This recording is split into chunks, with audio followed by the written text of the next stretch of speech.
out of his fullness, out of the fullness of Jesus, we have all received grace in place of grace already given. That's exactly what is meant.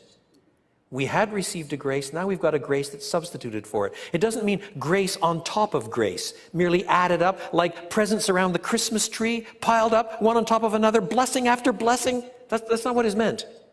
We have all received a grace in place of a grace already given.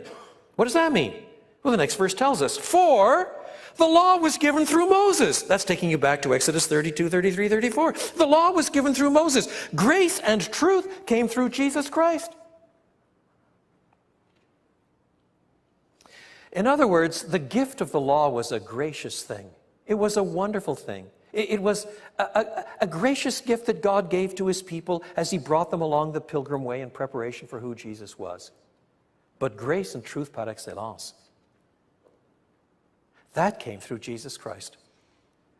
Not in the display of glory to Moses in a cave, in the display of Jesus in a bloody sacrifice on a cross. The law covenant was a gracious gift from God. But now Jesus is going to introduce a new covenant, ultimately grace and truth.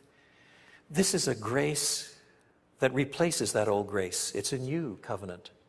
In fact, it's more than that.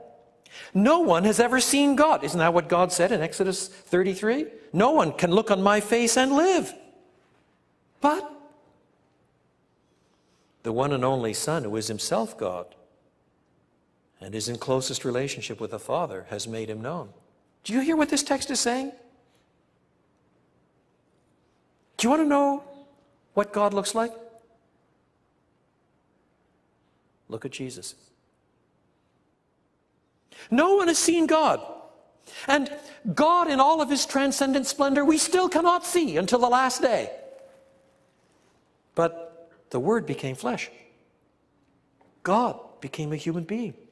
That's why later in this book, just before Jesus goes to the cross, he says to his own disciples, Have I been with you all this time, and yet have you not known me? He who has seen me has seen the Father. Do you want to know what the character of God is like? Study Jesus. Do you want to know what the holiness of God is like? Study Jesus. Do you want to know what the wrath of God is like? Study Jesus. Do you want to know what the forgiveness of God is like? Study Jesus. Do you want to know what the glory of God is like? Study Jesus. All the way to that execrable cross. Study Jesus.